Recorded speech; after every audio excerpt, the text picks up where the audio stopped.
Shalom, shalom. This brother Kapaya Yak with a quick morning lesson. Listen, we're going to go back to the time where the custom of the father, giving his daughter to a man in marriage is going to go back to that. And the reason why I'm bringing this up, a co-worker of mine would tell me about his 22-year-old daughter, which is a virgin, and he worried that she's going to pick the wrong guy. And I was telling him, well, you can help her, by um if you know a young man, primarily maybe in his you know 30s or late 20s or whatever, he's working, he's stable. And mind you, he's not this coworker. He's not in the truth. He's of the world. You know, but you know, but anyway, I was just trying to give him some pointers, but trying to give 2/3 some pointers. He ain't gonna take heed of that. He's going along with letting his daughter pick the guy that she want. And a lot of time, what you want ain't what you need. You need a man that's going to love you and take care of you, and not some old winky dink. Get what I'm saying? Because a lot of women don't know how to pick a good man. And then on top of that, a lot of women and men, they don't understand the scriptures. They don't understand that we had a custom that a father would give his daughter away to a man of understanding, and also the daughter will understand right along with the young man too, because this part of our custom also, that we can deal, that a man can deal with multiple women.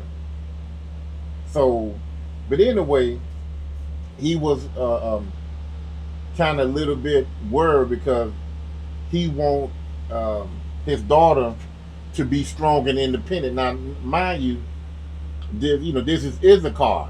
He's a Mexican, and I said, well, that's going to be a problem right there, because a man don't want a strong woman. A man want a woman to be feminine. That's her strength, not to be, well, I can do good, by myself just in case, you leave. Now, don't get me wrong, we want a woman, that can, work, you know, if she have to. But in this day and age, Esau make it hard that both people have to work, just in case that man gets sick, she's able to keep the ball somewhat going until he get back on his feet, right? Because the man, he's the what? The provider, the protector, right? And the woman, she's the keeper at home with the kids. And like I said, this age and time, Isaiah 29 and what is it, 2? Esau, he loved to turn things upside down by putting a woman in the work field. And now she had to work. And that's not what it's supposed to be. A woman not supposed to be amongst other men working, because that can lead to what? Adultery. So he was worried about some guy pretty much ruling over her, because I told him that that strong and independent stuff, no, that's not going to work. And plus, a man want a woman that he can mold to his liking. You know, she ain't never been with nobody, and that's a good thing. So he can mold her into the woman that he want. He said no. you know, you have a lot of our people have been indoctrinated to go by what Esau put in law, or what Esau put in society of how two people are supposed to operate together. Saying that they 50-50. No, it's not such thing as no 50-50. It's going to be the man's way or the highway. Again, not trying to be a tyrant over a woman. No, you still love her, you still care for her, you still do for her. You know, you don't beat up something that you love, right? You know, it's not all about enslaving a woman and telling her that, you know, all you're going to do is just be barefooted and pregnant and in the house. Now, if she choose to be barefooted and pregnant and in the house, because I know some women, even my mother, she wanted 10 children. You know, my mom from the old school, she wanted 10 children. You know, she didn't mind being a housewife, you know. But the society have changed tremendously due to the people that's in power. But anyway, he had a problem with me saying that when she get with a man, she a virgin, and he's going to mold her into the woman that he wants. Meaning, what he like, she got to get with the program. Whatever dreams and aspirations that he's trying to achieve for the both of them, she got to be on his program. You know, so he had a problem with that. So let me go into Genesis 3:16. And the point is in the very, last part of this verse. It said, unto the woman, he said, I will greatly multiply thy sorrow and thy conception. So, giving birth after the fall of Adam and Eve, it became great, great pain. Women are now dying from Salaki. Give me 1 second. Salaki, I had to move my machine here. So women are now suffering and dying from giving birth. At one point it wasn't like that. So let's continue on. And sorrow thou shalt bring forth children, and thy desire. Here's the point right here. And thou desire shall be to thy husband, and he shall rule over thee. So that's how it's set up. The man, he's the stronger vessel. The woman, she's the weaker vessel. Not to put down and belittle, not to do that, but to love and to cherish her. And she have to be obedient to her husband. They're just the head of things, right? Let's go to Salakia for the north. Says here, 1 Corinthians 11:1. Be ye followers of me, even as I also of Hamashiach. Now I praise you, brethren, that ye remember me in all things, and keep the ordinance as I delivered them to you. But I would have you know that the head of every man is Hamashiach, and the head of woman is the man. So read again. And the head of the woman is the man, and the head of Hamashiach is Yahweh. So the deal is, we are the head of the woman, and the woman have to follow our order. We are the Lord of we the Lord over the woman. Yahweh is the Lord over the man.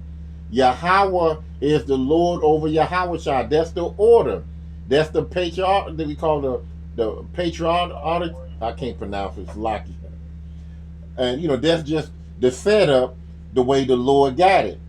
And you're gonna have men that have daughters that have an issue with that. So, like, we are at the end of this society where Esau going to fall, and we're going to rise, and we're going to go back, to that custom. We're going to get that respect that we so much miss, on this side. So that respect, we're going to get that respect back. We're going to get that leadership role back. Where a lot of guys, they got to bite their tongue. They got to be quiet. They got to, if they say something, they got to, they don't want to hurt the woman feeling and stuff like that. No, you're going to come out as a man and say what's on your mind and not beat around the bush, And you ain't going to care about how she feels if she get mad. But in the kingdom, we're going to be righteous. So, we ain't going to, our women, The Israelite woman is not going to be like the Israelite woman that you see today. She going to be in order, and she going to love, as they say, she going to love your dirty drawers. Yes, she going to love you extremely more than loving your dirty drawers. She going to be in order. The heathen woman, she going to get emotional. She going to have some dislike, but guess what? You ain't going to give a damn about that because you you as a man, the Israelite man, you gonna rule over her too. You can dismiss her in any fashion, any form or fashion you want, on the live or whatever, however you desire. We're gonna be in the kingdom, and we're gonna, as the Bible says in Revelation 18 and I want to say 6, it said, double unto them that that have done to you. Paraphrasing 18:6, it said, reward her even as she had rewarded you, and double unto her, double according to her work. In the cup which she fill to her double. So whatever, all the shit that that the heathen and Edomite woman did to us, we're gonna do to them double. You know. So let's go to Ecclesiasticus 36. Let's see, where is that? It says that Ecclesiastes 36:24. He that getteth a wife beginneth a possession, a help like unto himself, and a pillar of rest. That possession, she belonged to him. Once he go into her, that's his wife. He's worrying about, he don't want his daughter to be under no man control. Yes, you're gonna be under his control. You're gonna be under his vision. What he like, what he's about to do, you have to roll with him, and then point blank period. You are his helpmate. It's just like a mechanic apprentice. You got the head mechanic or the master mechanic, and that apprentice, the young guy. And now these days they got women mechanics, which that's not her title. But Esau, like I said, turning things upside down. They got women in workspaces where men normally work. But anyway, you have the apprentice, and the apprentice learned from the master mechanic, so that when the master mechanic retire, he have enough knowledge and understanding to continue with fixing those machines, to keep his job. So the woman, being the helpmate to the man, she is the apprentice to the master, which is her husband, the Lord, that's ruling over her. Whatever he need done, she got to be in order to get it done. You get what I'm saying? And also she's a pillar of rest. That's her job, to follow his leeway, and a pillar of rest, taking care of the children, cooking and cleaning. The man, his job, to protect and provide. And a lot of people might say, well, that's easy to do. Listen, let me tell you something. When a man protects his family, he protects his family from seen stuff and unseen stuff. Get what I'm saying? It could be somebody, lurking in the bushes, and they see just the mother and children, and they thinking, oh man, this an easy hit. Not knowing, here come daddy coming up in the next vehicle. He get out, with that full grown beard, masculine look. And now he like, I don't know. and he might, he might be licensed to carry too. Because, just about everybody, that got a cell phone, pretty much got that, what you call it, like Cora Hogan said, got that, goddamn it on them. So a man, he gonna think twice, you know, coming up against a man in his family. You know, especially if he got that, you know, that look like, you know, I'm gonna defend my family to the end. You gonna have to shoot me more than just one time, you know. But when the man not around, their protection is not there, their covering is not there. You know, give you an example. When it's cold at night, that man, he's their cover to keep you warm. You know, you don't think nothing of it because you know you in your comfort zone. But when that cover is off of you, you cold. You know, you get sick. You start sneezing and coughing and going on. You know, then you're gonna really miss that covering. So the deal is, the man, he's the cover, for the family. He's their protection. He's their provider. He go out there in the wood, kill a deer, cut it open, you know, bring it back to the house. The woman, she clean it and cook it. We got food, you know. So again, he that giveth a wife beginneth a possession. He owned that woman, not to enslave her. A lot of people get it twisted. They get it the wrong way. You know, you don't. We. It just the woman have to go by what the man tell her to do. No different from her father. If a father tell the daughter, go in there and clean that up, or go in there and give me that, you know, well, that was she supposed to do, because when the father turned the daughter over to another man, he got full possession. Just that father had full possession over his woman, over his the father had full possession over his daughter. Now he turned over to the man, he got full possession of her, and he do as he please with her. And the father, being a righteous man, ain't gonna turn her daughter over to some fucking demon. You know, he gonna vet that guy. He gonna see what that guy have. You know, and back in those days, this man had a lot of, you know, cattle. You know, he probably had money, a lot of land, you know, and he probably had, you know, 3 or 4 wives. And the father would look how he treat, you know, his 3 women, how they get along. And then his father, you might say, well, you know, he got a lot of cattle, and I need some cattle. You know, I need some more male, well, maybe more female cattle, because he probably got a lot of male cattle, or a few of them, and he wants, you know, get more female cattle just to, you know, just for productivity, reproduction, you know, so that he can get more. And he go ahead and marry, you know, he give his daughter to this man. You know, he got a lot of substance. His women get along real well. They in order. Well, my daughter will fit right in with that. You know, we going back to those customs, but it, you know, in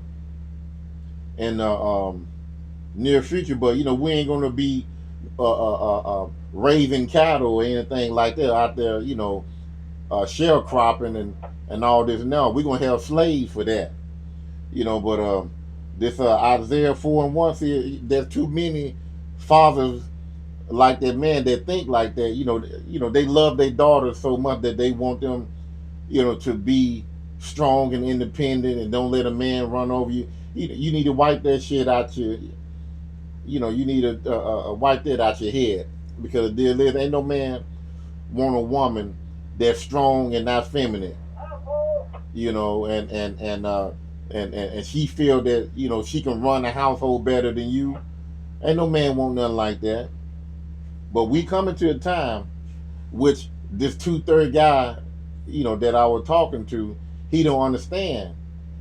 Things gonna get real bad, and your 22-year-old daughter, she gonna be looking for a man of the Lord, and that man of the Lord might be, you know, somewhere in his hometown, you know, as Isaiah 65 and 13, 14, and 15, you know, uh, uh, uh, pretty much, you know, he gonna be eating and you gonna be starving. He gonna be drinking. You gonna be thirsty. He gonna be rejoicing, and you gonna be in sorrow.